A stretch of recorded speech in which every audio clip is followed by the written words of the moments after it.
What does it mean when we daydream as the opposite sex? I think this is a very common thing because obviously when we daydream, what we're doing is creating scenarios, and we're kind of jumping from head to head a lot of the times, because if you're daydreaming in your different characters, or you're daydreaming a relationship, daydreaming an interaction, there's going to be at least two people or two or three people. A lot of the times, you could daydream a whole scene and you could just be jumping from head to head, and therefore you might have characters who are opposite sex. Now, I think like that part is very normal, but what's interesting is, what does it mean if we tend to stay in the opposite sex? Is that saying something about us and who we are and what we want? It's something I've grappled with a lot. I think it's a very understandable thing that you might begin to interrogate and maybe begin to worry about. So it's been interesting for me. When I was younger, I mostly daydreamed as just like an alternative version of myself when I was young. As I got older, I did tend to dream more and more as boys, as men, and I think the answer for this in my case was really that I didn't feel confident as a woman, as like growing into a woman, and as I started to feel that I was losing my self-esteem and my confidence out in the world as a woman and as the expectations on me, then I just actually felt safer daydreaming in the space of a boy. I don't know if that makes sense. And I think probably potentially girls would daydream more as boys than boys would daydream more as girls, or men, women. And I think the reason for this is that there's a lot of pressure put on women to be a certain way, and there's a lot of baggage that comes with, I think, femininity, and a lot of things that maybe we feel we don't live up to, or there's a lot of complications. I used to kind of daydream friendships between boys, and I used to wonder, like, why am I not daydreaming friendships between girls? And I think it was because me as a girl, like, I understood the complexity of female relationships, and I don't want to generalize, but it was just the experience. There can be a lot of backstabbing, there can be a lot of jealousy, there can be like a lot of kind of subtle kind of sinister things going on. It can be very mean, girls. And when you daydream, you want this safe space, and I think for me, like, daydreaming as boys when I was younger just actually provided a safe space where I didn't need to think about those things. I didn't need to think about myself as a girl and all the baggage that I felt came with that. So, I'm speaking obviously as a girl or a woman, and I can't really speak for boys and men, but I suppose I have a curiosity, like, if you guys do daydream as women, as girls, like, potentially, you probably do, because you probably jump around characters. And I guess my guess would be that maybe you might use female characters to, be more sensitive, or, to get to experience certain things. And I think, what is interesting and where we need to draw the line is that there's no, at least for me, like, there's no gender confusion in real life. Like, I love being a girl, I am very girly. So there's nothing like that in real life for me, and that's why I think it's really interesting, and why I suppose I did start to interrogate this feeling of generally always wanting to be in my head as a boy. And I really wasn't actually very in tune to men at all. Like, it's not really men, it's because it's me. Like, I don't know that much, so I don't think it was daydreaming as like what real men would be daydreaming more in that way. I think it gets made fun of online, like men written by women. I think, that's the kind of way. So it wasn't that I was trying to be a man. It was just like this safe space in my daydreams without the complexity of femininity, without, stressing about how I looked, or, how people thought of me. I feel like there's a certain freedom to being a boy where you can just be like more of a person. And I think, in my daydream space is where I really needed that. And it's funny because a few years ago, I wrote a book that I'm really proud of that was based in like a genderless society. And I really loved being the main character, who was a girl, but she didn't know she was a girl, with like the baggage that goes along with that and the stereotypes that go along with that. It's like she got to live in this very free society. And I think, if somebody hears that I've written that book, they'd be like, oh, you're just, exploring gender and something that's not really related to you, because you don't have any kind of gender dysmorphia or anything like that in real life, which I don't. But I felt like that book was deeply personal to me. Like, I didn't feel like, oh, I want to explore something I don't understand. I was actually writing from the heart and writing, something that was important to me, but it's almost like I couldn't explain why. And I think this, now I'm beginning to see and begin to understand actually why that was so personal to me, because I spent a lot of time in my mind being male, and just having that freedom of, I suppose it's like the lack of femininity and the lack of the female influence, whatever that is. This is just all about, baggage and stereotypes. It's not about, the reality of being a woman, the reality of being a man, and like all the things that we have in common anyway as people. It's just about literally like the stereotypes, different things in real life that can stress us out. And especially, I've talked about this before, like I've never had a relationship, so in that respect, I've never felt like I was, a normal woman to a man, or just, the expectations of what you would be if you were in a relationship with a man. I suppose, women who are in relationships like feel this dynamic that makes sense for them, and it's never made sense for me. It's always like made me kind of uncomfortable. And I suppose, again, like my daydreams were just a sort of safe space for that, like actually to be the man in my mind. I think that, there's a lot of complexity that goes into it, and it's something, I've been back and forth with in terms of how much I should really interrogate that, because to me, there is a very simple level, and I think that simple level is you just want to be away from the baggage that's there for the particular gender that you are. And for me, I think, I felt being a boy kind of simplified life in a sense. I don't know if other girls or women, feel this way. And then from the other point of view, I'm really curious to hear about, because I don't know at all. But I think, even if you don't, daydream specifically as one gender, I think, you probably will bounce around. And it's such a fascinating thing, because, you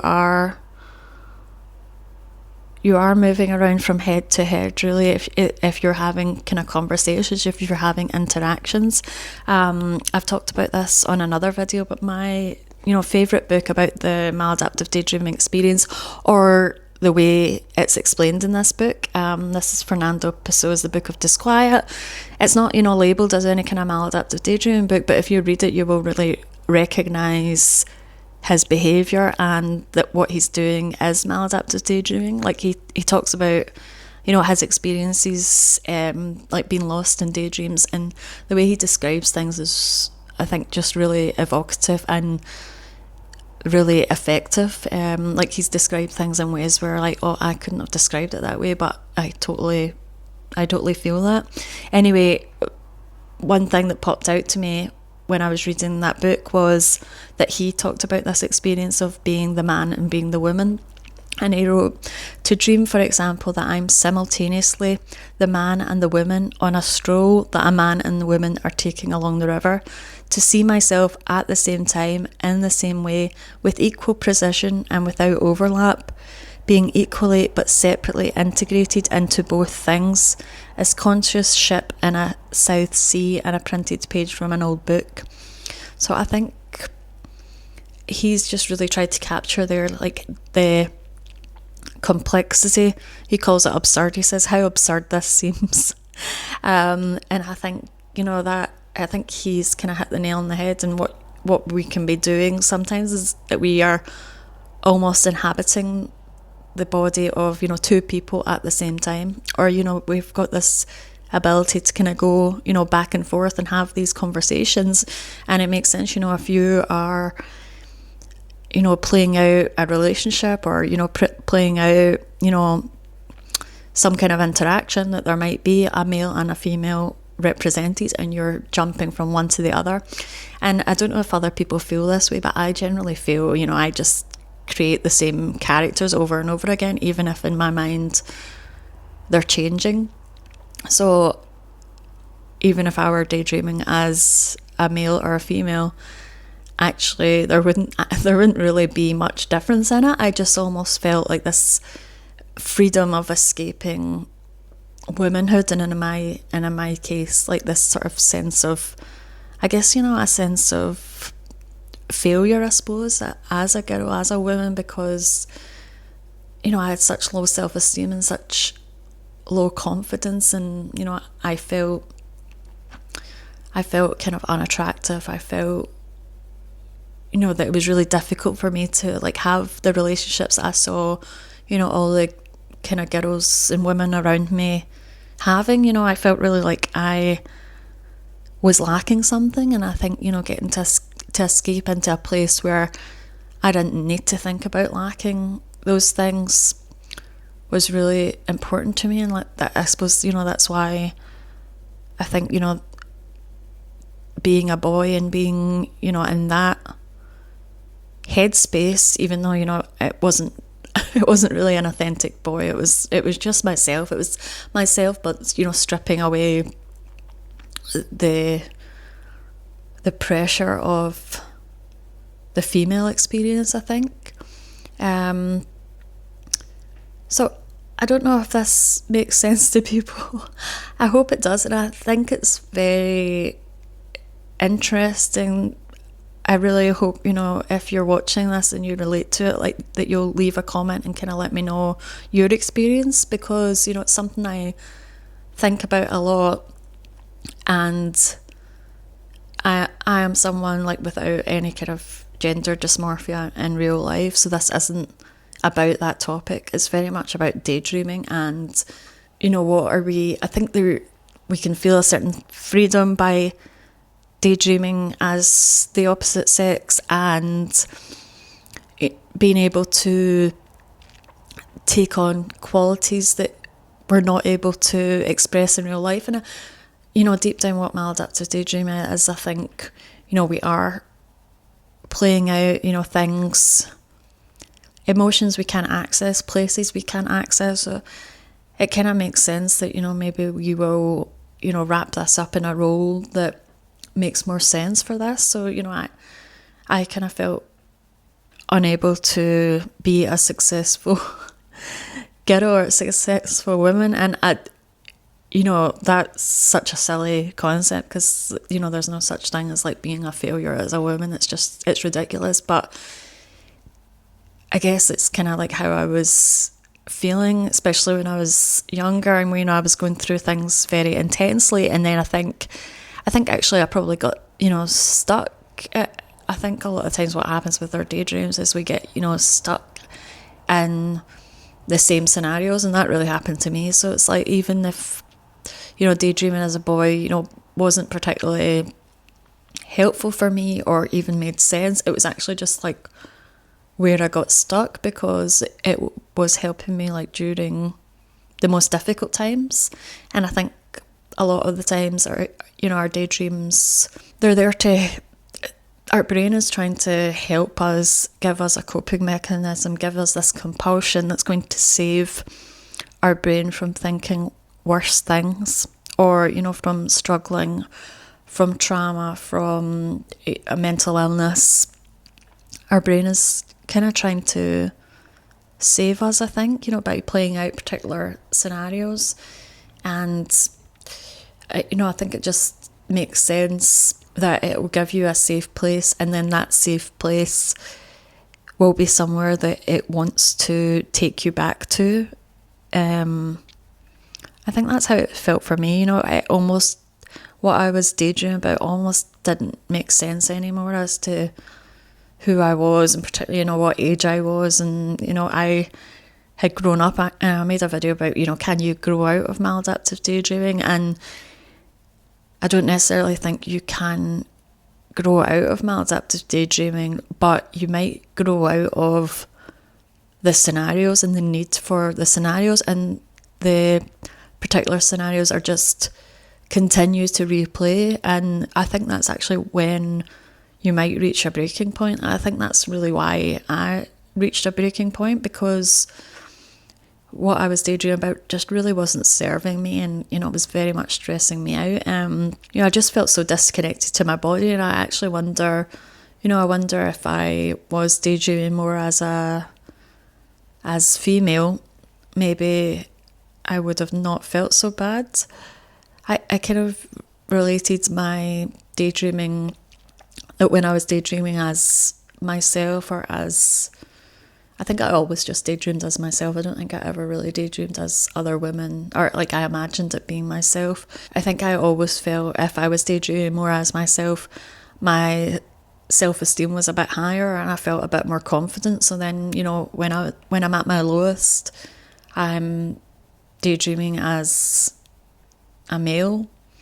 And then, that probably disconnects you more from your body, because there's no link between you and your body anymore. It's like you're kind of abandoning your body. You're living in your head, not just as another person, but as like the opposite sex. Your daydreams are all revolving around, something that's just completely disconnected to you. And I think, that naturally will just kind of drive you crazy, and really destroy your confidence in your being. Like you're not fully in your body.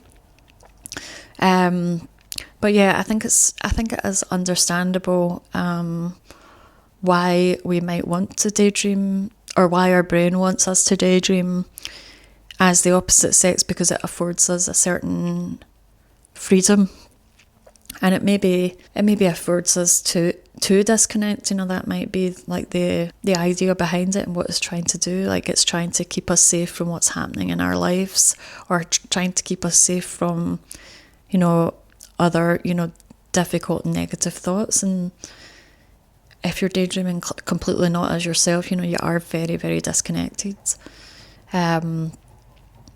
But yeah, I think, I don't think there's much to read into it in terms of, because I have considered this, like, is this trying to tell me something about, how I feel in real life?